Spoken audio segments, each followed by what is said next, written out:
Hello students, welcome back to my channel. I am Vipul Kumar Pradhan. आज हम लोग डिस्कस करेंगे structure of plant cell and animal cells. Last class हम लोग discuss कर चुके हैं। बायोलॉजी का जो क्वेश्चन आता है, सेल किसे कहा जाता है, सेल थ्योरी क्या होता है। ओके, देन सेल थ्योरी में जब डिवाइड कर दिए सेल को टू पार्ट्स में, prokaryotes and eukaryotes, then again divide होंगे फोर पार्ट्स में, plant cell, animal cell, fungi and virus, जो कि हमारा कोर्स में है कौन सा, plant cell and animal cell. Okay, ये है प्लांट सेल। ओके, ये जो डायग्राम है, ये डायग्राम प्लांट सेल का है, और ये जो डायग्राम है, ये डायग्राम है एनिमल सेल। दोनों में जो डिफरेंस होता है ना, इसका जो स्ट्रक्चर है वो एक्चुअली रेक्टेंगुलर शेप का होता है। ओके, इसका जो स्ट्रक्चर है वो रेक्टेंगुलर शेप होता है, इसका structure round shape, spherical shape नहीं होता है। ओके, दोनों में जो डिफरेंस है, और एक डिफरेंस, इसका जो लेयर है, ये देखो, आउटर लेयर जो होता है ना, कितने हैं, 3 लेयर्स होते हैं। यहाँ पे कितने हैं, एक ही लेयर प्रेजेंट होता है। ओके, तो यहाँ जो 3 लेयर्स प्रेजेंट होते हैं, आउटर लेयर को बोलते हैं cell wall. Okay, cell wall के जस्ट इनसाइड में प्रेजेंट होता है मिडिल लेयर, जिसे बोलते हैं वो है middle lamella. Just inside the middle lamella inner most layer जो है उसे बोलते हैं क्या, सेल मेम्ब्रेन। ओके, तो यहाँ देखिए, यहाँ एक ही लेयर प्रेजेंट है। ओके, तो outer most layer of animal cell is cell membrane, but outer most layer of plant cell is cell wall. Okay, important difference जो होता है ना, क्वेश्चन बार बार आ चुका है, what is the difference between plant cell and animal cell. Option में होता है क्या, cell wall, because cell wall is present only in plant cell, not in animal cell. Okay, outer most layer of animal cell cell membrane, but inner most layer of plant cell cell membrane, outer most layer of plant cell cell wall. Okay, और एक देखिए, यहाँ chloroplast present है। कहाँ present होता है, plant cell में। Plant cell में क्लोरोप्लास्ट प्रेजेंट होता है, एनिमल सेल में क्लोरोप्लास्ट एब्सेंट होता है। ओके, तो ये जो सेंट्रोजोम वो प्रेजेंट होता है कहाँ पे, सेंट्रियोल में। ओके, सेंट्रियोल के अंदर ही प्रेजेंट होता है centrosome. Centriole and centrosomes are present only in animal cell, not in plant cell. Okay, यहाँ देखिए, ये जो vacuole है, vacuole is very large in size. कहाँ, plant cell में, but animal cell में very small and negligible amount. अगर present भी होगा ना, वो actually negligible amount ही होता है vacuole कहाँ पे, animal cell में. So बोला जाता है vacuole is absent in animal cell, if present that is negligible. Okay, but plant cell में vacuole का जो साइज होता है very large in size होता है। यहाँ क्या प्रेजेंट होता है, प्लास्टिड प्रेजेंट होता है।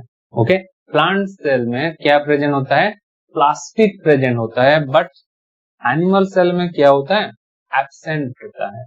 एनिमल सेल में प्रेजेंट होता है microvilli. Okay, microvilli are present in animal cell, not in plant cell. Okay, ये जो सारे डिफरेंस है, बेसिकली जो डिफरेंस क्वेश्चन आता है वो क्या, सेल वॉल।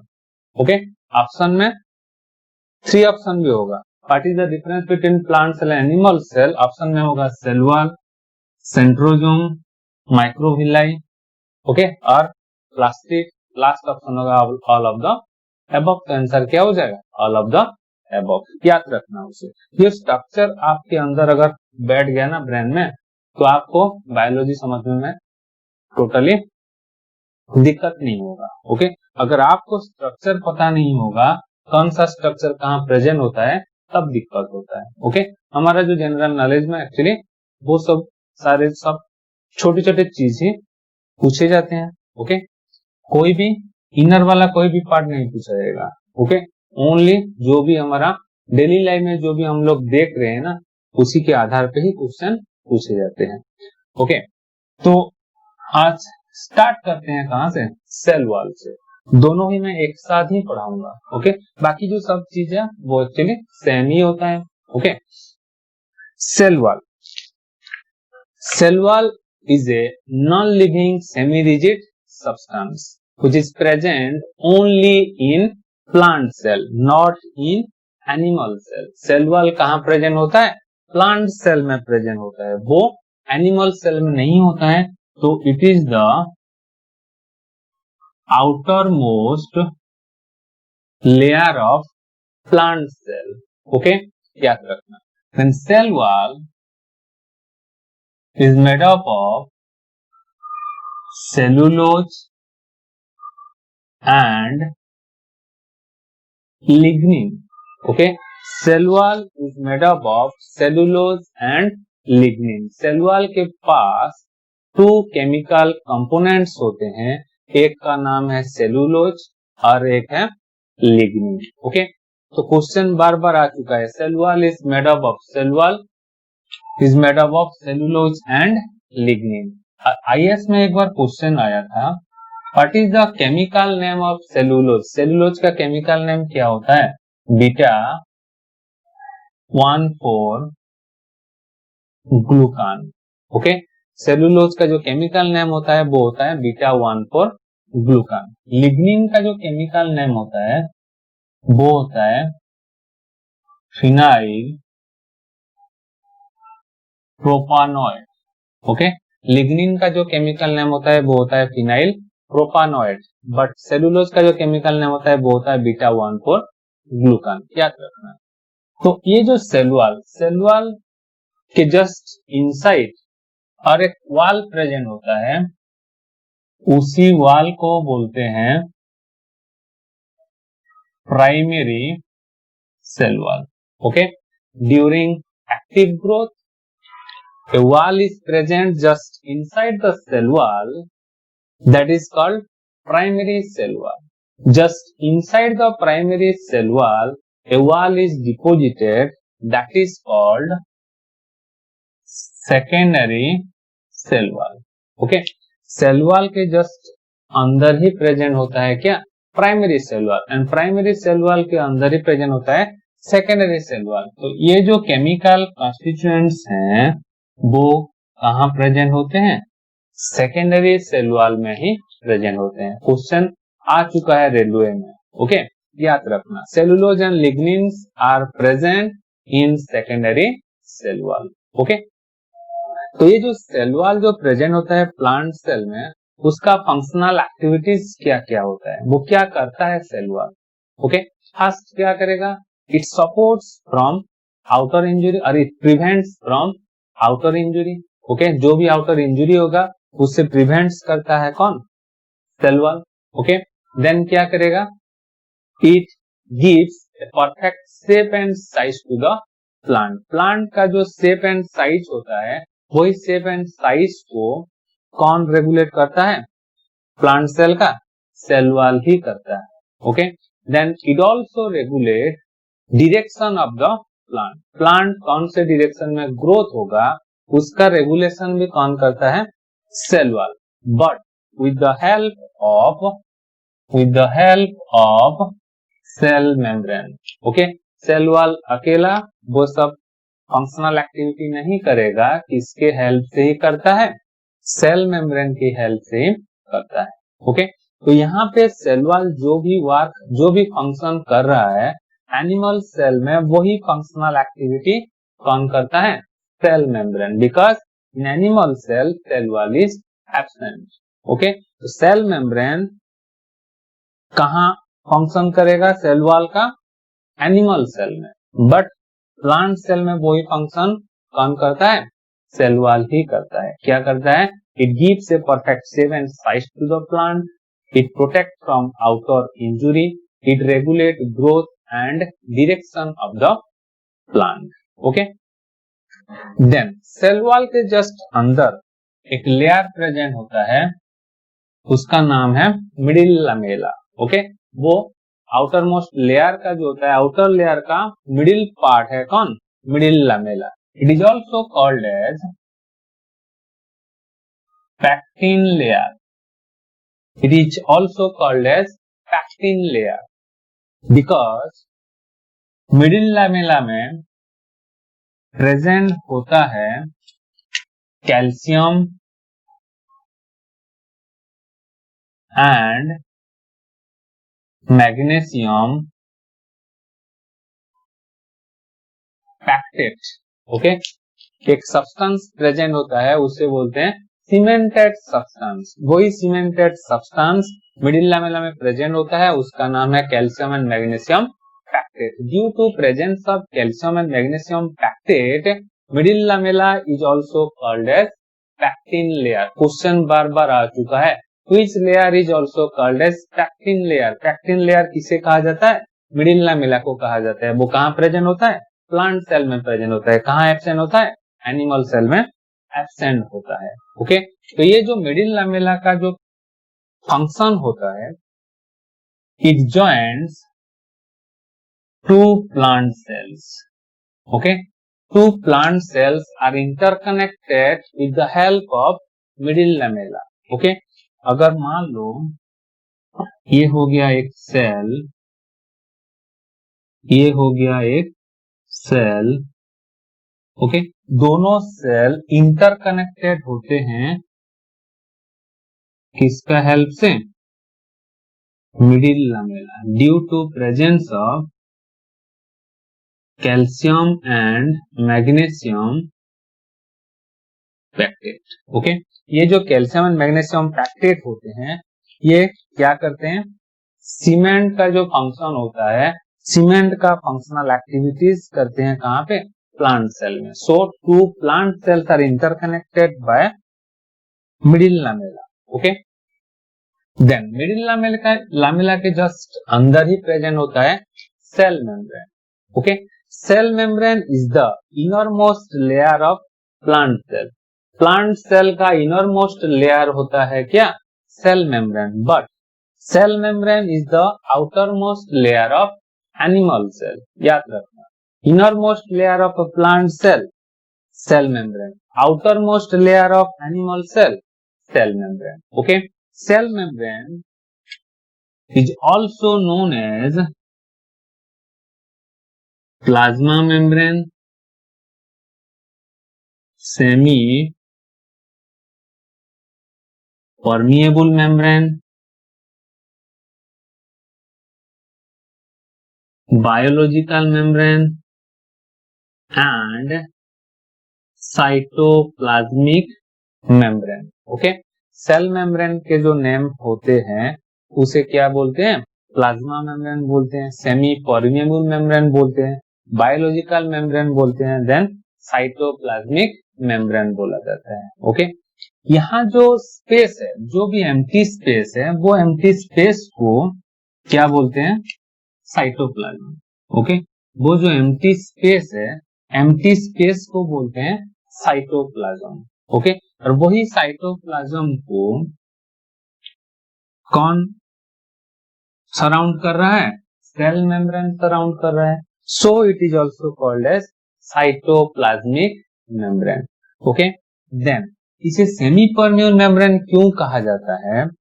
क्योंकि cell membrane is the semi permeable to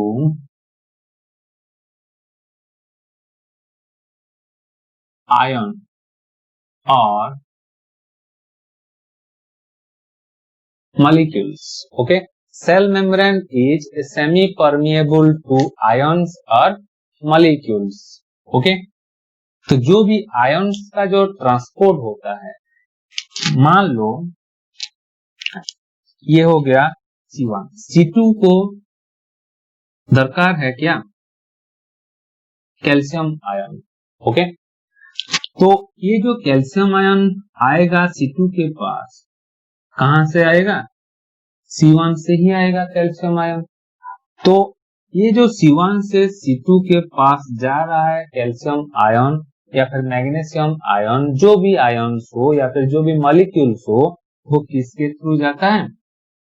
cell membrane के थ्रू ही जाता है. ओके, सो जब इसे कैल्शियम आयन दरकार हो रहा है, उस टाइम क्या होगा, मैग्नीशियम आयन के ट्रांसपोर्ट नहीं होता है, ओनली किसका ट्रांसपोर्ट होता है, कैल्शियम आयन का ही ट्रांसपोर्ट होता है, मैग्नीशियम आयन का ट्रांसपोर्ट नहीं होगा। ओके, तो इसीलिए सेल मेम्ब्रेन को बोलते हैं क्या, सेमी परमिएबल मेम्ब्रेन। ओके, वो प्लाज्मा को सराउंड्स कर रहा है, इसीलिए उसे बोलते हैं प्लाज्मा मेम्ब्रेन।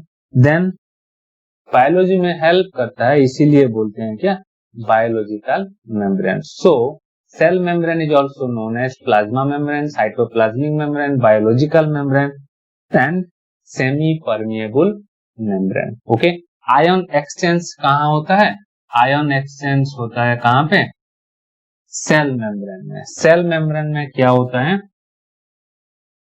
आयन एक्सचेंज होता है। Okay, ion exchange occur in cell membrane. Okay, but जो भी मिनरल्स हो या फिर विटामिन हो या फिर वाटर हो, उसका जो ट्रांसपोर्ट होता है, उसका ट्रांसपोर्ट कौन करता है, plasmodesmata. Okay, all types of minerals, water, vitamin का जो ट्रांसपोर्ट होता है एक सेल से अनदर सेल, किसके थ्रू होता है, plasmodesmata. But ion exchange occur in cell membrane, याद रखना। And plasmodesmata is present only in plant cell, not in animal cell. Okay, then cell membrane helps to cell wall for giving a perfect shape and size to the plant. Okay, but यहाँ cell wall present है क्या, cell wall present नहीं है। Okay, तो क्या होगा, जो भी फंक्शनल एक्टिविटी सेल वॉल का होता है, वही फंक्शनल एक्टिविटी एनिमल सेल में किसका होता है, सेल मेम्ब्रेन का। बट प्लांट सेल में क्या करता है, सेल मेम्ब्रेन हेल्प करता है किसे, सेल वॉल को। ओके, तो outer most layer plant cell का हो गया cell wall, outer most layer animal cell का हो गया सेल मेम्ब्रेन। ओके, समझ में आ गया। ओके, देन इसके अंदर जो भी प्रेजेंट होते हैं उसे बोलते हैं सेल ऑर्गेनेल्स। ओके, जो भी प्लाज्मा मेम्ब्रेन के अंदर प्रेजेंट होते हैं उसे बोलते हैं सेल ऑर्गेनेल्स।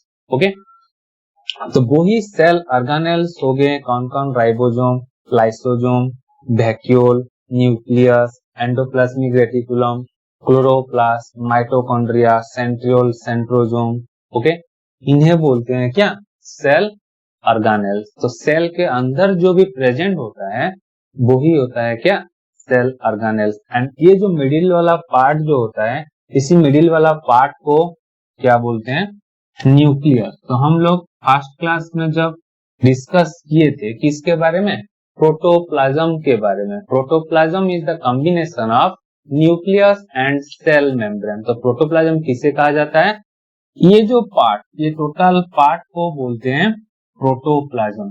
तो जिसके पास न्यूक्लियस एंड ये सेल मेम्ब्रेन प्रेजेंट होगा उसे बोला जाता है क्या, प्रोटोप्लाज्म। और जिसके पास प्रोटोप्लाज्म प्रेजेंट होता है वही ऑर्गेनिज्म को बोलते हैं लिविंग ऑर्गेनिज्म। जिसके पास यही स्ट्रक्चर एब्सेंट होते हैं उसे बोलते हैं नॉन लिविंग ऑर्गेनिज्म। समझ में आ गया। ओके, तो देखिए जो सेल ऑर्गेनेल्स जो है, सेल ऑर्गेनेल्स एक हो गया क्या, राइबोसोम। हम लोग राइबोसोम के बारे में डिस्कस करे थे कहाँ पे, प्रोकैरियोट्स एंड यूकैरियोट्स में। ओके, तो राइबोसोम जो होता है वो टू टाइप्स के होते हैं। Ribosomes are of two types, एक होता है 70S, एक होता है 80S। Ribosomes are of two types, that is 70S type of ribosome and 80S type of ribosome. Okay, तो ये जो राइबोसोम होता है उसका एक बड़ा सब यूनिट होता है एंड एक छोटा सब यूनिट होता है। राइबोसोम का टू सब यूनिट्स होता है। ओके, ये जो 70S टाइप ऑफ राइबोसोम्स का बड़ा सब यूनिट होता है 50s एंड छोटा सब यूनिट होता है 30s। 80s का जो बड़ा सब यूनिट होता है 60s एंड छोटा वाला होता है 40s। क्वेश्चन बार बार आ चुका है। तो 50s एंड 30s दोनों को प्लस करेंगे तो कितना हो रहा है 80s। उसे प्लस नहीं करना है। ओके, वो क्या होता है सेडिमेंटेशन होता है। ओके, तो ये जो बड़ा वाला होता है ये एक सब यूनिट होता है, ये छोटा वाला जो होता है ये एक सब यूनिट होता है।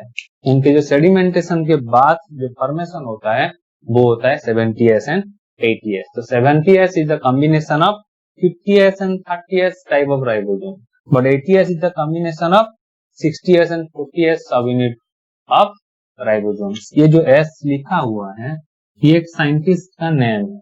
ओके, इसे बोलते हैं स्वेडबर्ग यूनिट। इसे क्या बोलते हैं स्वेडबर्ग यूनिट बोलते हैं। ओके, तो ये जो राइबोसोम प्रोकैरियोटिक सेल में भी प्रेजेंट होता है, यूकैरियोटिक सेल में भी प्रेजेंट होता है। प्रोकैरियोट में जो प्रेजेंट होता है वो होता है 70s, हम लोग पढ़ चुके हैं। यूकैरियोट में जो प्रेजेंट होता है वो होता है 80s टाइप ऑफ राइबोसोम, याद रखना। प्रोकैरियोटिक सेल में प्रेजेंट होता है 70s type of ribosome, eukaryotic cell में प्रेजेंट होता है 80s type of ribosome. Okay, and ribosome is also called as protein factory of cell। Ribosome को क्या बोला जाता है प्रोटीन फैक्ट्री ऑफ सेल और organelle within and organelle. Okay, तो राइबोसोम का टू नेम्स, एक हो गया protein factory of the cell and other is organelle within and organelle. बार बार क्वेश्चन आ चुके हैं, लास्ट ईयर सीजीएल में क्वेश्चन पूछा गया था which cell organelle is also known as organelle within and organelle. किस सेल ऑर्गेनेल को बोलते हैं organelle within and cell organelle? इसे बोलते हैं राइबोसोम को बोलते हैं। राइबोसोम के पास क्या प्रेजेंट होता है प्रोटीन प्रेजेंट होता है। ओके, राइबोसोम के पास प्रेजेंट होता है protein, so it is known as protein factory of the cell. और वही राइबोसोम ये जो डॉटेड स्ट्रक्चर जो भी है ना उसी डॉटेड स्ट्रक्चर को बोलते हैं राइबोसोम। देखिए ये हो गया एक सेल ऑर्गेनेल, यहाँ पे एंडोप्लाज्मिक रेटिकुलम एक को लिखा हुआ है रफ एंडोप्लाज्मिक रेटिकुलम, एक को लिखा हुआ है स्मूथ एंडोप्लाज्मिक रेटिकुलम। देखिए एंडोप्लाज्मिक रेटिकुलम के बाहर डॉटेड स्ट्रक्चर है, देन न्यूक्लियस के अंदर भी प्रेजेंट होता है डॉटेड स्ट्रक्चर और वही डॉटेड स्ट्रक्चर को बोलते हैं क्या राइबोसोम। तो एंडोप्लाज्मिक रेटिकुलम हो गया एक सेल ऑर्गेनेल, राइबोसोम हो गया एक सेल ऑर्गेनेल। एक सेल ऑर्गेनेल के अंदर ही प्रेजेंट हो रहा है और एक सेल ऑर्गेनेल, वो कौन है राइबोसोम। इसीलिए राइबोसोम को बोलते हैं क्या ऑर्गेनेल विदिन एंड ऑर्गेनेल। और कोई भी सेल ऑर्गेनेल और एक ऑर्गेनेल के अंदर प्रेजेंट नहीं होता है, ये प्रेजेंट होता है क्लोरोप्लास्ट के अंदर भी। ओके, क्लोरोप्लास्ट के अंदर भी प्रेजेंट होता है राइबोसोम। तो इसीलिए राइबोसोम को क्या बोलते हैं organelle within and organelle. And ribosome के पास प्रोटीन प्रेजेंट होता है, इसीलिए उसे बोलते हैं protein factory of the cell. Okay, तो इसे याद रखना। देन ये जो राइबोसोम प्रेजेंट होता है कहां पे एंडोप्लाज्मिक रेटिकुलम। ओके, तो एंडोप्लाज्मिक रेटिकुलम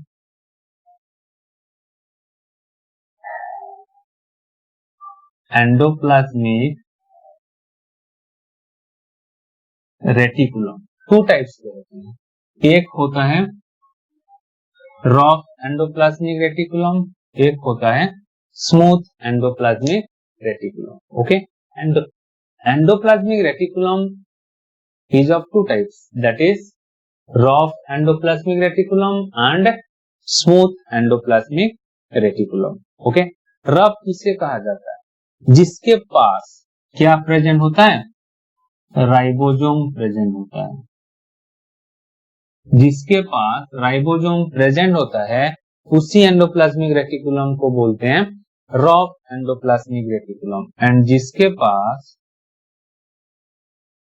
राइबोसोम्स एब्सेंट होते हैं उसे बोलते हैं क्या? Smooth endoplasmic reticulum. तो मान लो एंडोप्लाज्मिक रेटिकुलम जो प्रेजेंट होता है ना, वो एक्चुअली न्यूक्लियस के just outside the nucleus he present होता है। ओके, तो ये मान लो एक endoplasmic reticulum.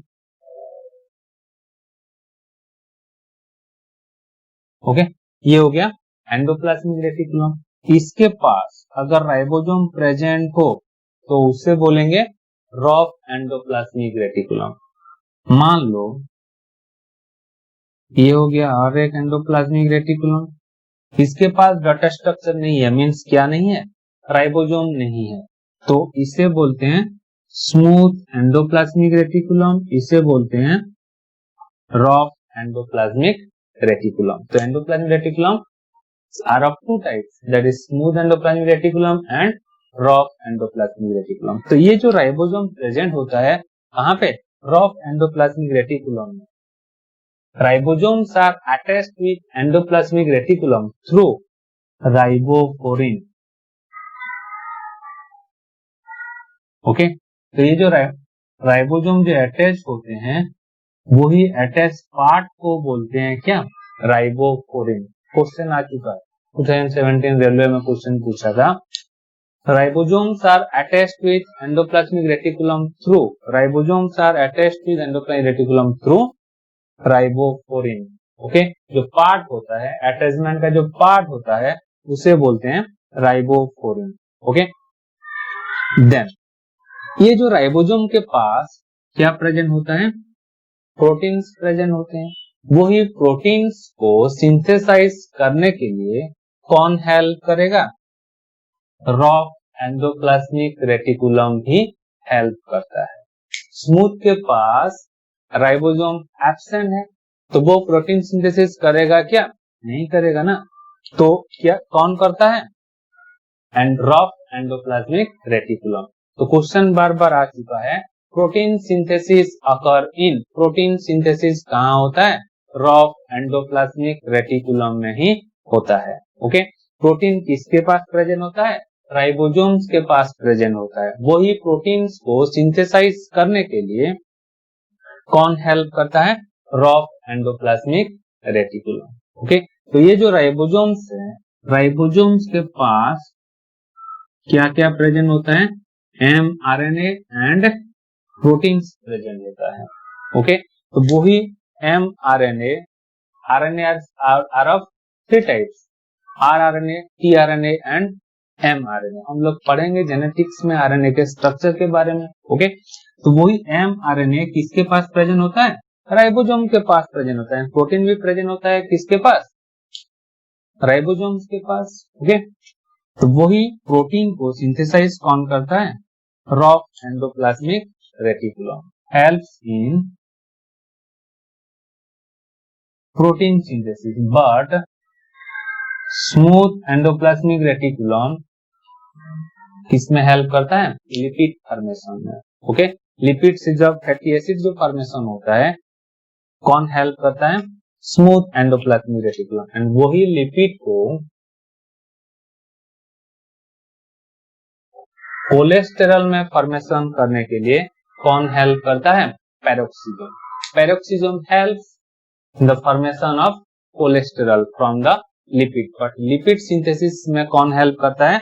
Smooth endoplasmic reticulum. Okay, समझ में आ गया कौन सा रॉफ एंडोप्लाज्मिक रेटिकुलम होता है, रॉफ एंडोप्लाज्मिक रेटिकुलम का फंक्शनल एक्टिविटीज क्या होता है, देन स्मूथ एंडोप्लाज्मिक रेटिकुलम किसे कहा जाता है, and what is the function of smooth endoplasmic reticulum. Okay, जो भी प्रोटीन होता है, प्रोटीन के सिंथेसाइज होने के बाद हम लोगों को क्या करना होता है? प्रोटीन को डिस्ट्रीब्यूट करना होता है। ओके, तो जो भी प्रोटीन का जो डिस्ट्रीब्यूशन होता है ना, वो क्या कौन करता है? डिक्टियोसोम। ओके, तो डिक्टियोसोम और Golgi body. Okay, Golgi body और गल्गी एपारेटस, गल्गी एपारेटस और गल्गी बॉडी को प्लांट सेल में बोलते हैं क्या? डिक्टियोसोम। ओके, तो dictyosome is also called as traffic controller of cell. Dictyosome is also called as traffic controller of cell, and dictyosome is always close to endoplasmic reticulum. Okay, Golgi apparatus जो होता है वो always किसके पास ही रहता है? Endoplasmic reticulum के पास ही रहता है, ज्यादातर रफ एंडोप्लाज्मिक रेटिकुलम. ओके, क्यों? Rough endoplasmic reticulum and Golgi body are always close to each other. Okay, question पूछा गया था ओपीएससी में. ओके, 2015 का जो प्रीलिम एग्जाम था उसमें एक क्वेश्चन आया था where rough endoplasmic reticulum and Golgi apparatus are always close to each other. Okay, देखिए ये जो प्रोटीन प्रेजेंट होता है कहाँ प्रेजेंट होता है? राइबोसोम के पास प्रेजेंट होता है. देन वही प्रोटीन को सिंथेसाइज करने के लिए कौन हेल्प करता है? रफ एंडोप्लाज्मिक रेटिकुलम हेल्प करता है. और वही प्रोटीन का डिस्ट्रीब्यूशन जो करता है, प्रोटीन डिस्ट्रीब्यूशन कौन करता है? डिक्टियोसोम और गोल्गी apparatus. सो वही प्रोटीन, मान लो यहाँ पे प्रोटीन का सिंथेसाइजेशन हो गया. ओके, मान लो ये हो गया एंडोप्लाज्मिक रेटिकुलम एंड वही एंडोप्लाज्मिक रेटिकुलम में पास ही प्रेजेंट होता है क्या? Golgi apparatus. ये हो गया गोल्गी apparatus. तो ये जो राइबोसोम, ये हो गया राइबोसोम, ये हो गया रफ एंडोप्लाज्मिक रेटिकुलम, ये हो गया गोल्गी apparatus. ओके, तो जो भी प्रोटीन प्रेजेंट होता है ना वो कहाँ प्रेजेंट होता है? राइबोसोम के पास प्रेजेंट होता है. एंड वही प्रोटीन को सिंथेसाइज करने के लिए कौन हेल्प करता है? Rough endoplasmic reticulum. और वही प्रोटीन को कलेक्ट करता है कौन? डिक्टियोसोम. ओके, डिक्टियोसोम और Golgi apparatus. Golgi body collect all the proteins from the endoplasmic reticulum and release to the plasma membrane or release to the cytoplasm. Okay, ये जो अंदर के जो पार्ट होता है, एम्प्टी स्पेस होता है, उसी एम्प्टी स्पेस को बोलते हैं क्या? साइटोप्लाज्म.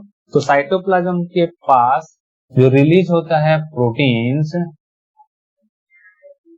कहां से रिलीज होता है? गोल्गी apparatus से. So endoplasmic reticulum and Golgi apparatus are always close to each other because Golgi apparatus distributes the protein packages from endoplasmic reticulum to different cell organelles. जो भी different cell organelles हैं, उसी cell organelles को protein distribute करने का जो काम होता है किसका होता है? डिक्टियोसोम का होता है. Okay, so Golgi apparatus is also called as traffic controller of the cell. Okay, तो यहाँ पे जो ये जो पर्सन है, ओके, ये जो पार्ट है जहां रिसीव करता है, उसी पार्ट को, उसी रीजन को बोलते हैं सिस रीजन. एंड जहां रिलीज होता है, एग्जिट पार्ट ऑफ प्रोटीन होता है, उसे बोलते हैं ट्रांस रीजन. तो गोल्गी apparatus का 2 रीजन्स होता है, एक होता है सिस रीजन, एक होता है ट्रांस रीजन. जहां प्रोटीन रिसीव करता है उसी रीजन को बोलते हैं सिस रीजन. जहां प्रोटीन एग्जिट होता है उसी रीजन को बोलते हैं क्या? Trans reason. ओके, तो जो भी प्रोटीन का जो डिस्ट्रीब्यूशन करता है कौन करता है? डिक्टियोसोम और Golgi apparatus. Golgi apparatus animal cell में बोलते हैं, डिक्टियोसोम प्लांट सेल में बोलते हैं. तो डिक्टियोसोम का अदर नेम हो गया traffic controller of the cell, उसे याद रखना. राइबोसोम का हो गया protein factory of the cell और organelle within an organelle. Okay, next lysosome जो होता है, lysosome is also called as suicidal backs of the cell. Okay, lysosome is otherwise called as suicidal backs of the cell due to presence of hydrolytic enzymes. Okay, इसके पास एक enzyme present होता है, उसका नाम है hydrolytic enzyme. And hydrolytic enzyme में क्या present होता है? Lipase, protease and carbohydrates. Okay, ये जो केमिकल प्रेजेंट होते हैं, ये कंपोनेंट्स प्रेजेंट होते हैं कहाँ पे? हाइड्रोलाइटिक एंजाइम के पास. कौन कौन सा? Lipase, protease and sorry carbohydrates. Okay, तो ये एंजाइम प्रेजेंट होने से लाइसोसोम को क्या बोलते हैं? Suicidal bags of the cell. Okay, actually lysosome का जो काम होता है ना, यहाँ पे जो भी डेड सेल ऑर्गेनेल्स होते हैं, वही डेड सेल ऑर्गेनेल्स को रिमूव करता है कौन? लाइसोसोम. ओके, और मैं आपको बता दूं, brain of the cell, brain of the cell किसे कहा जाता है? न्यूक्लियस को. ओके, मुझे कौन कंट्रोल कर रहा है? मेरा ब्रेन ही कंट्रोल कर रहा है. तो एक सेल को भी कंट्रोल करता है कौन? न्यूक्लियस. तो जो भी सेल ऑर्गेनेल्स प्रेजेंट होते हैं, वही सेल ऑर्गेनेल्स का जो कंट्रोल पार्ट होता है वो होगा न्यूक्लियस. तो वही न्यूक्लियस लाइसोसोम को भी कंट्रोल करेगा. तो लाइसोसोम का जो खाने का जो प्रोडक्ट होता है वो होता है डेड सेल ऑर्गेनेल्स. अगर वो न्यूक्लियस नहीं देगा किसे? लाइसोसोम को, तो लाइसोसोम क्या करता है? उसके पास जो हाइड्रोलाइटिक एंजाइम्स होता है ना, उसे वो लार्ज अमाउंट में रिलीज कर देता है. अगर large amount of hydrolytic enzyme का रिलीज हो गया तो वो खुद सुसाइड करता है, वो खुद डिस्ट्रॉय होता है. खुद डिस्ट्रॉय होने के बाद ऑल सेल को डिस्ट्रॉय कर देता है. ओके, तो इसीलिए लाइसोसोम को क्या बोला जाता है? Suicidal bags of the cell due to presence of hydrolytic enzymes. Okay, याद रखना. And lysosome is present both plant cell and in animal cell, and lysosome helps in carcinogenesis. okay, formation of cancerous cell में help करता है कौन? Lysosome. And lysosome और peroxisome दोनों का जो फॉर्मेशन होता है वो कौन करता है? डिक्टियोसोम और Golgi apparatus. Golgi body helps in the formation of lysosome and peroxisome. Okay, दोनों का जो फॉर्मेशन होता है प्लाज्मा मेम्ब्रेन का भी फॉर्मेशन करता है. ओके, प्लाज्मा मेम्ब्रेन का भी फॉर्मेशन कहाँ होता है? गोल्गी बॉडी में भी होता है. ओके, तो क्वेश्चन पूछा गया है कार्सिनोजेनेसिस में कौन सा सेल ऑर्गेनेल हेल्प करता है? कार्सिनोजेनेसिस में कौन हेल्प करता है? लाइसोसोम्स हेल्प करता है. ओके, तो कार्सिनोजेनेसिस किसे कहा जाता है? Formation of cancerous cell. Normal cell से जब कैंसर सेल में फॉर्मेशन होता है उसी प्रोसेस को बोलते हैं कार्सिनोजेनेसिस. एंड वही कार्सिनोजेनेसिस में कौन हेल्प करता है? लाइसोसोम. लाइसोसोम को क्या बोलते हैं? Suicidal bags of the cell बोलते हैं. Okay, then vacuole. It is very large in plant cell and very small in animal cell. Vacuole जो प्रेजेंट होता है लार्ज इन साइज होता है कहाँ पे? प्लांट सेल में. एंड वेरी स्मॉल साइज होता है कहाँ पे? एनिमल सेल में, नेग्लिजिबल अमाउंट का. Otherwise called as vacuole is absent in animal cell. Okay, तो ये जो वैक्यूल होता है, वैक्यूल एक मेम्ब्रेन में बाउंड होता है. उसी मेम्ब्रेन का नाम अक्सर पूछा जाता है. Vacuole is bounded by A membrane that is called tonoplast. Okay, vacuole is bounded by membrane that is called tonoplast. Okay, याद रखना, सिंगल मेम्ब्रेन बाउंड होता है कौन? वैक्यूल. ओके, तो वही मेम्ब्रेन का नाम होता है टोनोप्लास्ट. ओके, देन वैक्यूल का जो फंक्शनल एक्टिविटी होता है, it regulate water mechanism. Okay, water mechanism और osmoregulation. Okay, osmoregulation और ऑस्मोटिक प्रेशर जो होता है, ऑस्मोटिक प्रेशर को मेंटेन करने के लिए कौन हेल्प करता है? वैक्यूल हेल्प करता है। वाटर मैनेजमेंट भी होता है, उसे कौन करता है? Vacuole. And it also store the extra food of the plant. Okay, plant का जो भी एक्स्ट्रा फूड होता है, उसी एक्स्ट्रा फूड को स्टोर कौन करता है? वैक्यूल। ओके, तो वाटर मैकेनिज्म किसे कहा जाता है?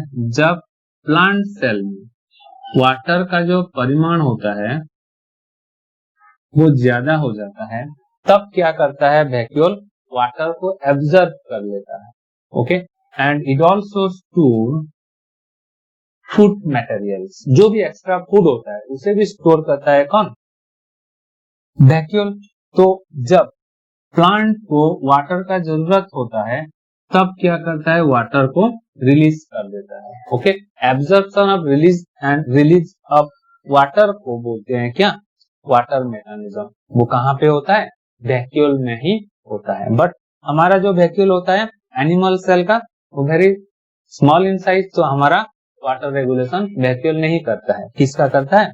प्लांट सेल का करता है, याद रखना उसे। ओके, देन माइटोकॉन्ड्रिया और एक सेल ऑर्गेनेल है, वो है कौन?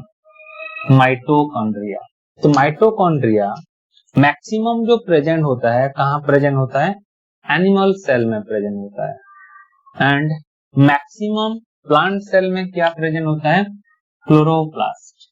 Okay, maximum number of chloroplast are present in plant cell, but chloroplast कहाँ पे एब्सेंट होता है? एनिमल सेल में एब्सेंट होता है। यहाँ जो क्वेश्चन आएगा, व्हाट इज द और who is the, which cell organelle is the larger cell organelle in animal cell? Okay, largest cell organelle जो होता है वो होता है एनिमल सेल का कौन? माइटोकॉन्ड्रिया। बट प्लांट सेल का क्वेश्चन पूछा जाए तो क्लोरोप्लास्ट, वो एक्चुअली नंबर में होता है। साइज में पूछा जाए तो आंसर होगा वैक्यूल। ओके, साइज में लार्ज होता है कौन? वैक्यूल। नंबर में कौन ज्यादा होता है? क्लोरोप्लास्ट। बट हमारा जो लार्ज साइज होता है किसका? माइटोकॉन्ड्रिया का। ओके, तो ये जो माइटोकॉन्ड्रिया जो होता है, it is also called as power house of the cell. Mitochondria को क्या बोलते हैं? Power house of the cell बोलते हैं। ओके, तो क्यों माइटोकॉन्ड्रिया को power house of the cell बोलते हैं? Because here energy formation occur. Okay, energy का जो फॉर्मेशन होता है वो कहाँ पे होता है? माइटोकॉन्ड्रिया में ही होता है। In the form of ATP. कौन सा फॉर्म में फॉर्मेशन होता है जो energy? ATP, adenosine triphosphate. Okay, ATP का जो फुल फॉर्म होता है एडिनोसाइन ट्राइफॉस्फेट। ओके, तो हमारे अंदर जो एनर्जी का जो फॉर्मेशन होता है, ऊर्जा जो फॉर्मेशन होता है, कौन सा फॉर्म में होता है? एटीपी। वो कहाँ होता है? माइटोकॉन्ड्रिया में। Okay, mitochondria are present in both plant cell and animal cell. दोनों के पास प्रेजेंट होता है क्या? माइटोकॉन्ड्रिया। उसका जो डायमीटर होता है वो क्लोरोप्लास्ट से छोटा होता है। ओके, बट उसका जो लेंथ होता है वो लेंथ क्लोरोप्लास्ट से ज्यादा होता है। ओके, तो mitochondria is also called as energy house of the cell. Mitochondria को और क्या बोलते हैं? Energy house of the cell भी बोलते हैं। ओके, दोनों बात याद रखना। Power house of the cell mitochondria, energy house of the cell mitochondria. Okay, तो जो माइटोकॉन्ड्रिया होता है वो डबल मेम्ब्रेन बाउंड स्ट्रक्चर होता है। माइटोकॉन्ड्रिया का जो स्ट्रक्चर होता है वो डबल मेम्ब्रेन बाउंड स्ट्रक्चर होता है। ओके, एक मेम्ब्रेन को बोलते हैं आउटर मेम्ब्रेन एंड एक मेम्ब्रेन को बोलते हैं इनर मेम्ब्रेन। ओके, तो मैं आपको एक रफ डायग्राम दिखा दूं। ये हो गया माइटोकॉन्ड्रिया का एक रफ डायग्राम।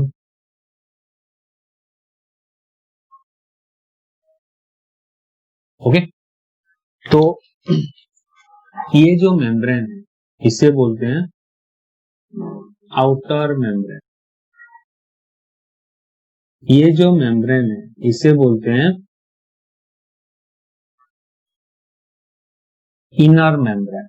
और यहाँ पे जो स्पेस है इसे बोलते हैं इनर और इंटर माइटोकॉन्ड्रियल स्पेस। ओके, ये जो स्पेस है आउटर मेम्ब्रेन और इनर मेम्ब्रेन में, उसी स्पेस को बोलते हैं इंटर माइटोकॉन्ड्रियल स्पेस। ओके, और inner membrane is also called as matrix. Inner membrane को और क्या बोलते हैं? मैट्रिक्स बोलते हैं। ओके, तो ये हो गया स्ट्रक्चर ऑफ माइटोकॉन्ड्रिया। तो हम लोग रेस्पिरेशन में पढ़ेंगे, जो सेलुलर रेस्पिरेशन जो होता है, सेलुलर रेस्पिरेशन कहाँ होता है? माइटोकॉन्ड्रिया के पास ही प्रेजेंट होता है। कहाँ पे? मैट्रिक्स में। जो भी सेलुलर रेस्पिरेशन होता है, सेलुलर रेस्पिरेशन कहाँ होता है? मैट्रिक्स ऑफ द माइटोकॉन्ड्रिया में होता है। ओके, तो एक्चुअली सेलुलर रेस्पिरेशन में 4 टाइप्स ऑफ रिएक्शन होते हैं। 4 टाइप्स ऑफ रिएक्शन जो होते हैं, एक हो गया ग्लाइकोलिसिस, एक हो गया Krebs cycle, link reaction and electron transport system. Okay, 4 types of reactions are present in mitochondria, sorry during the cellular respiration. Cellular respiration में कितने टाइप्स का रिएक्शन होता है? 4 टाइप्स का रिएक्शन होता है। एक होता है ग्लाइकोलिसिस, एक हो गया क्रेब्स साइकिल, एक हो गया लिंक रिएक्शन, एक हो गया इलेक्ट्रॉन ट्रांसपोर्ट सिस्टम। तो ये जो ग्लाइकोलिसिस प्रोसेस है, ग्लाइकोलिसिस प्रोसेस कहाँ होता है? साइटोप्लाज्म में होता है।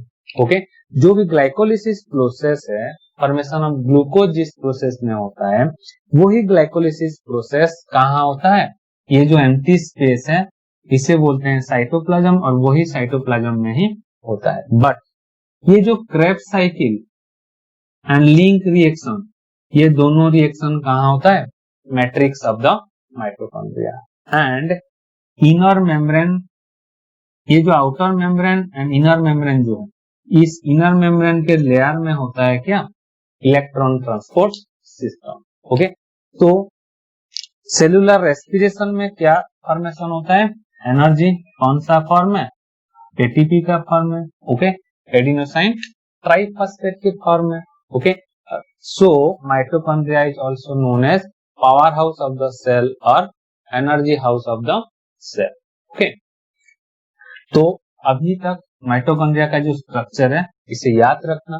कौन कौन सा साइकिल होता है, कहाँ पे होता है, इसे थोड़ा याद रखना। हम लोग फिर डिस्कस करेंगे कहाँ पे? रेस्पिरेशन के चैप्टर में। Okay, then chloroplast, it is an important cell organelle. Okay, chloroplast is also called as kitchen house of the cell. Kitchen house of the cell, because here food production occur. Okay, and chloroplast is present only in plant cell, not in animal cell. chloroplast जो present होता है वो कहाँ present होता है? Plant cell में होता है। वो कहाँ एब्सेंट होता है? एनिमल सेल में होता है। ओके, तो इसीलिए प्लांट का जो फूड प्रोडक्शन होता है वो अपने आप ही करता है, बट हम लोग अपने आप ही फूड का प्रोडक्शन नहीं कर सकते। क्यों? क्योंकि हमारे पास क्या एब्सेंट है? क्लोरोप्लास्ट एब्सेंट है। ओके, और वही क्लोरोप्लास्ट फूड प्रोडक्शन में हेल्प करता है from the sun energy. Sunlight का जो एनर्जी होता है उसकी हेल्प से क्लोरोप्लास्ट क्या फॉर्मेशन करता है? फूड फॉर्मेशन करता है। So chloroplast is also called as kitchen house of the cell. It is also double membrane bound structure. ये chloroplast is also double membrane bound structure. Chloroplast का भी जो स्ट्रक्चर होता है वो भी क्या होता है, डबल मेम्ब्रेन बाउंड स्ट्रक्चर ही होता है। ओके, तो आउटर मेम्ब्रेन को यहां भी बोला जाता है आउटर मेम्ब्रेन, इनर मेम्ब्रेन को बोलते हैं inner membrane and inter cellular space. Okay, यहाँ क्या बोलते हैं, इंटर सेलुलर स्पेस, यहाँ बोलते हैं इंटर माइटोकॉन्ड्रियल स्पेस। ओके, तो ये जो क्लोरोप्लास्ट है, क्लोरोप्लास्ट के अंदर एक कॉइन लाइक स्ट्रक्चर होता है। ओके, वही कॉइन लाइक स्ट्रक्चर को क्या बोलते हैं, थाइलाकॉइड। ओके, ये जो कॉइन लाइक स्ट्रक्चर प्रेजेंट होता है कहाँ पे, क्लोरोप्लास्ट के अंदर, उसी कॉइन लाइक स्ट्रक्चर को बोलते हैं thylakoid. And stack of thylakoid, ये जो एक स्टैक ऑफ थाइलाकॉइड हो गए इसे बोलते हैं granum. Okay, coin like structure को बोलते हैं thylakoid and stack of thylakoid is known as granum. Okay, then ये जो थाइलाकॉइड एक्सपांड होके और एक ग्रानम के साथ मिक्स होता है, ये एक्सपांड होके और एक ग्रानम के साथ मिक्स होता है। तो ये जो enlargement of thylakoid it is known as lamella. Okay, ये जो एनलार्जमेंट ऑफ थाइलाकॉइड जो कि टू ग्रानम को जॉइंट करता है उसी पार्ट को बोलते हैं लामेला। एंड बट ये जो कॉइन लाइक स्ट्रक्चर है उसे बोलते हैं thylakoid and stack of thylakoid is called granum. वो सभी प्रेजेंट होते हैं कहाँ पे, क्लोरोप्लास्ट के अंदर। ओके, तो ये जो थाइलाकॉइड प्रेजेंट होता है, थाइलाकॉइड में एक स्मॉलेस्ट स्ट्रक्चर प्रेजेंट होता है, उसी स्मॉलेस्ट स्ट्रक्चर को बोलते हैं chlorophyll. Okay, chlorophyll pigments are present in thylakoid and chlorophyll pigment का जो कलर होता है वो होता है ग्रीन कलर। सो प्लांट्स का जो लीव्स का जो कलर होता है वो क्या होता है, ग्रीन कलर का होता है, because chlorophyll pigments are present और chloroplast is present large number कहाँ पे, लीव्स, प्लांट लीव्स में प्रेजेंट होता है। So the colour of leaves are also green colour. Okay, तो ये जो क्लोरोफिल पिगमेंट जो होता है वही क्लोरोफिल पिगमेंट कहाँ हेल्प करता है, फोटो सिंथेसिस में हेल्प करता है। ओके, फोटोसिंथेसिस में कौन हेल्प करता है, क्लोरोफिल पिगमेंट हेल्प करता है। हम लोग पढ़ेंगे फोटोसिंथेसिस कैसे होता है। ओके, फोटोसिंथेसिस में क्या होता है, कार्बन डाइऑक्साइड एंड ऑक्सीजन का एक्सचेंज होता है। कार्बन डाइऑक्साइड इनटेक होता है, ऑक्सीजन आउटलेट होता है, या फिर ऑक्सीजन इनटेक होता है, कार्बन डाइऑक्साइड आउटलेट होता है। Okay, in the presence of sunlight, उसी प्रोसेस को बोलते हैं क्या, फोटोसिंथेसिस। एंड ड्यूरिंग फोटोसिंथेसिस क्या फॉर्मेशन होता है, एटीपी फॉर्मेशन होता है। प्लांट का जो फूड होता है वही प्लांट का फूड होता है, वो क्या, एटीपी। वो कहाँ होता है, क्लोरोप्लास्ट में। So chloroplast is also known as kitchen house of the cell. Okay, तो ये जो फोटोसिंथेसिस प्रोसेस होता है, फोटोसिंथेसिस में टू टाइप्स ऑफ रिएक्शन होते हैं। एक होता है लाइट रिएक्शन, एक होता है डार्क रिएक्शन। ओके, फोटोसिंथेसिस में टू टाइप्स ऑफ रिएक्शन होते हैं, light reaction and dark reaction. तो ये जो लाइट रिएक्शन कहाँ होता है, थाइलाकॉइड में होता है। Okay, light reaction occur in thylakoid and dark reaction occur in, ये जो इंटरस्पेस है, ये स्पेस को बोलते हैं स्ट्रोमा। ओके, ये जो स्पेस है उसी स्पेस को बोलते हैं स्ट्रोमा।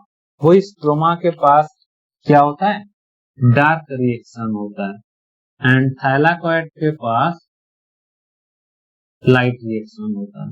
ओके, लाइट रिएक्शन में क्या होता है, कार्बन डाइऑक्साइड इनटेक होगा, ऑक्सीजन आउटलेट होगा, बट डार्क रिएक्शन में कार्बन डाइऑक्साइड आउटलेट होता है, ऑक्सीजन इनटेक होता है।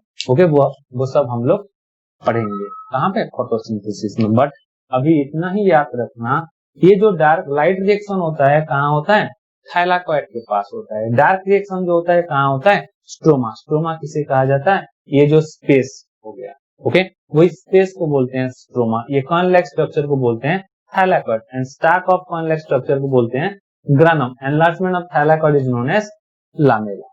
ओके, तो ये जो सेल ऑर्गेनेल्स थे, वो सारे सेल ऑर्गेनेल्स के जो ब्रेन होता है, वही ब्रेन को क्या बोलते हैं, nucleus. Okay, nucleus is the brain of cell. Okay, cell का जो ब्रेन होता है, सेल ऑर्गेनेल्स को जो भी कंट्रोल कर रहा है, वो कौन कंट्रोल कर रहा है, न्यूक्लियस ही कंट्रोल करता है। ओके, तो nucleus is an important part of the cell because it controls all the cell organelles with the help of cytoplasm. Okay, ये जो empty space है, empty space को बोलते हैं cytoplasm, and cytoplasm is filled with fluid. Okay, cytoplasm के अंदर fluid present होता है. So cytoplasm maintains the fluidity of the cell organelles. Okay, cell organelles कौन कहां पे कौन से जगह पे रहेगा, उसे कौन कंट्रोल करता है, साइटोप्लाज्म कंट्रोल करता है। उसी चीज को बोलते हैं फ्लूइडिटी। फ्लूइडिटी मेंटेन कौन करता है, cytoplasm. Okay, then cell organelles के जो भी न्यूट्रिएंट्स, एंजाइम, विटामिन जो ट्रांसपोर्ट होते हैं, किसके द्वारा ट्रांसपोर्ट होते हैं, साइटोप्लाज्म के। ओके, देन ये जो साइटोप्लाज्म में भी प्रेजेंट होता है एक स्ट्रक्चर, उसे बोलते हैं न्यूक्लियस। न्यूक्लियस के पास एक थ्रेड लाइक स्ट्रक्चर होता है, उसी थ्रेड लाइक स्ट्रक्चर को बोलते हैं क्रोमाटिन। ये जो थ्रेड लाइक स्ट्रक्चर है, ये thread like structure red colour में जो दिखा हुआ है, वो इस थ्रेड लाइक स्ट्रक्चर को क्या बोलते हैं, क्रोमाटिन। एंड एक round like structure is present, that is called nucleolus.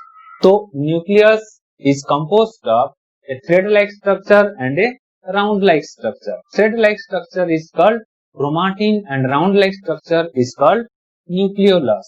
तो जो राइबोसोम का जो फॉर्मेशन होता है, वो कौन करता है, न्यूक्लियोलस करता है। ओके, न्यूक्लियोलस का जो इंपोर्टेंट फंक्शन है, न्यूक्लियोलस का इंपोर्टेंट फंक्शन है, वो है क्या, राइबोसोम। एंड न्यूक्लियोलस के पास प्रेजेंट होता है क्या, राइबोन्यूक्लिक एसिड। आरएनए प्रेजेंट होता है कहां पे, न्यूक्लियोलस में। ओके, और न्यूक्लियोलस का इंपोर्टेंट फंक्शन है, it helps in the formation of ribosomes. Okay, ये जो थ्रेड लाइक स्ट्रक्चर जो है क्रोमाटिन, उसी क्रोमाटिन के पास प्रेजेंट होता है DNA, deoxy ribonucleic acid. Okay, हमारे जो भी कैरेक्टराइज जो होता है, वो कौन करता है, डीएनए करता है। ओके, हमारे पास जो क्रोमोसोम्स प्रेजेंट होते हैं, वही क्रोमोसोम्स किसके पास प्रेजेंट होते हैं, डीएनए के पास प्रेजेंट होते हैं। हम लोग डिस्कस करेंगे डीएनए आरएनए के बारे में, कहाँ, जेनेटिक्स में। ओके, ब्रीफली डिस्कस करेंगे। जो भी क्वेश्चन आ रहा है ना, क्वेश्चन हमारे जो एग्जाम्स में यूपीएससी,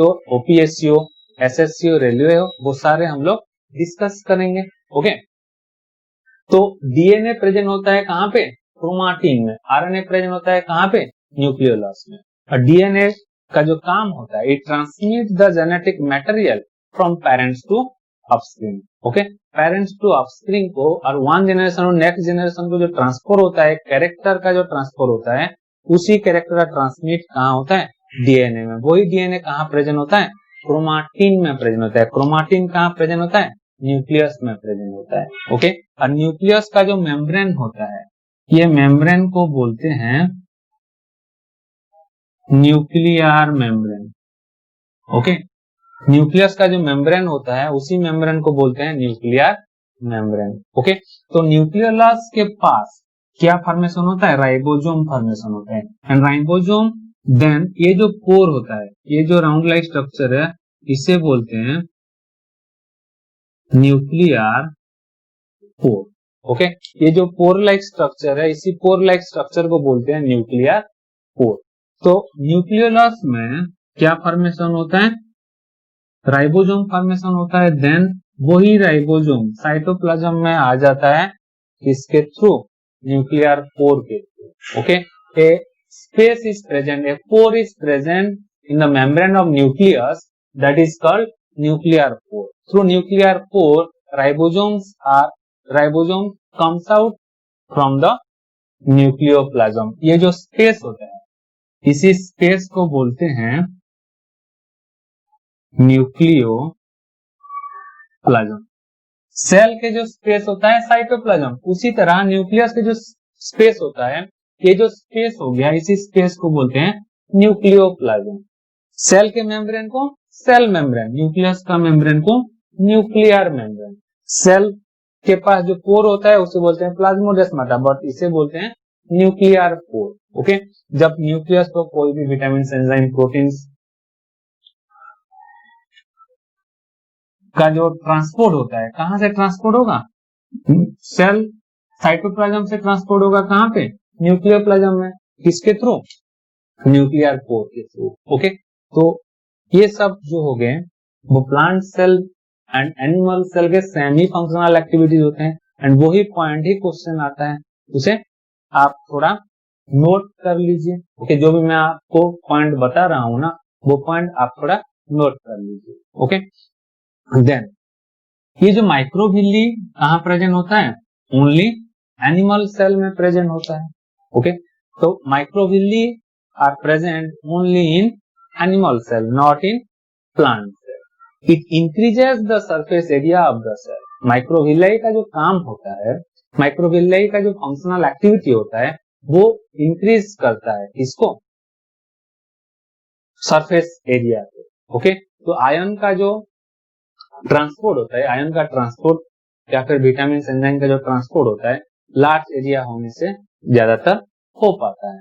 ओके, तो microvilli are present only in animal cell. Then animal cell में और एक चीज प्रेजेंट है, उसे बोलते हैं सेंट्रियोल। ओके, और वही सेंट्रियोल के अंदर ही प्रेजेंट होता है सेंट्रोजोम। सेंट्रियोल और सेंट्रोजोम हेल्प इन